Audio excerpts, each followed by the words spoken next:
welcome back to my channel. So we are talking about phalaenopsis orchids that are sick again, and in front of you are having my phalaenopsis magic art. You know that recently I have showed you a video where I was talking about how to care for phalaenopsis cakeys after detaching. This orchid has produced 3 of those cakeys, and they are doing really good. They have roots that support themselves, but the mother plant is not doing all that good, reason for which I did hurry up a bit with removing them. Actually, as you have seen, some of them had quite little roots, so yeah, the mother plant doesn't have any root. I have purchased it with only a few roots last year, and when I moved her to semi-hydro, she slowly started to kill them off.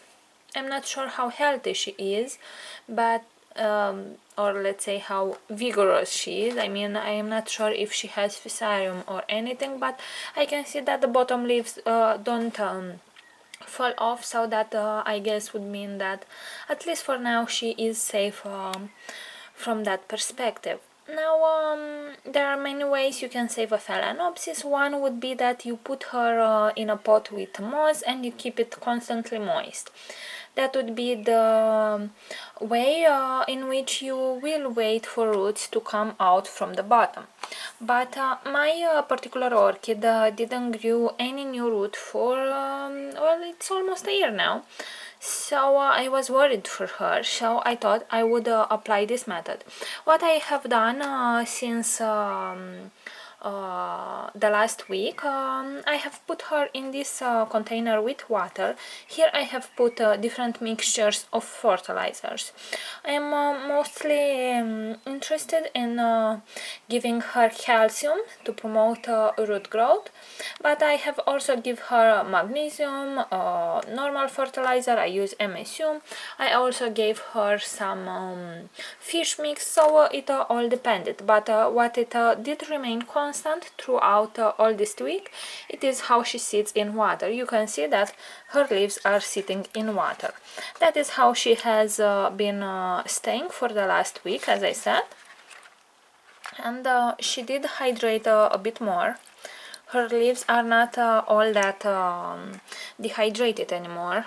Now, believe me, now they are looking much better in comparison to how they used to look like.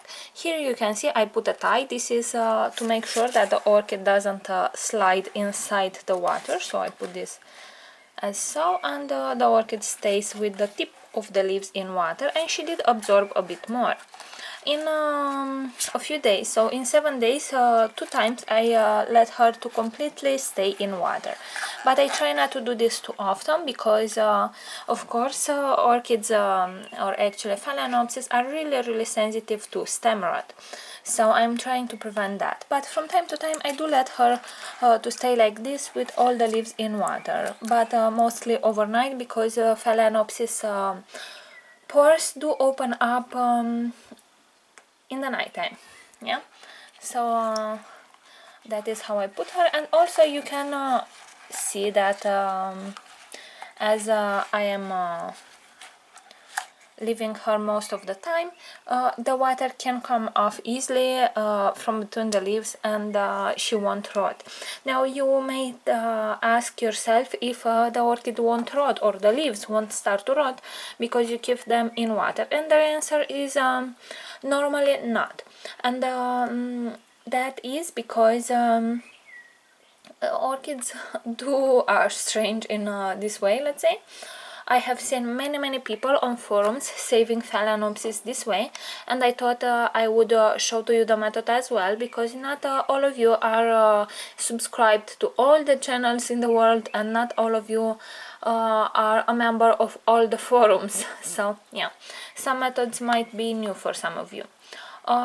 What you do need to keep into consideration is that if the leaf has any bruise, if it has any damaged part, and you put her in water, you will cause that leaf to start to rot, because they can indeed survive like this if you leave them for prolonged periods of time in water, but only if the leaves don't have any bruise. bruises.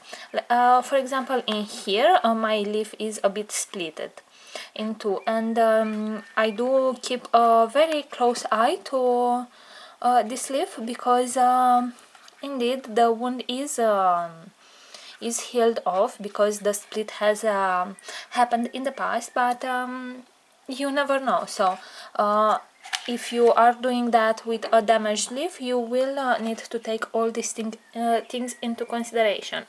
If I would start right now to see that she is starting to rot from here, most probably I would cut a part of the leaf, and I will just make sure that the leaf doesn't touches the water anymore, but she will still stay with the other leaves inside. Now I will actually start to show to you the results that I am getting. After the first 4 days in water, she started to produce. I'm trying to find a spot to show you. She did started to produce from here a little root, but it is a very shy root, you can see, and she is trying to grow upwards because she doesn't have enough strength to penetrate the leaf. So yeah, I do assume that the lower two leaves, the lower bottom leaves, will shed off in time, but for now this is what I have. And this is, as I said, I first saw that after the after 4 days. Now I don't know what else to say to you. Yes, you should make sure that the pH is adjusted to the for the specific nutrient that you want her to absorb. You can search online on Google and you will find the nutrient chart, where you can actually see each nutrient at what pH is better absorbed. And I give to my orchid about 20 to 25 Celsius and a bit of indirect sunlight, but not a lot. And I'm not sure what else to say to you. Okay, about the concentration, I never go over 100 ppm with the nutrients that I am applying. And this is pretty much all, guys. I will keep her like this until the leaves will be completely hydrated. I will make sure to do a lot of updates for you. And this is pretty much all. If you have any questions, if you are having any ideas, let me know in the comment section below, and we will discuss more there. Thank you very much for watching, and see you all next time. Bye!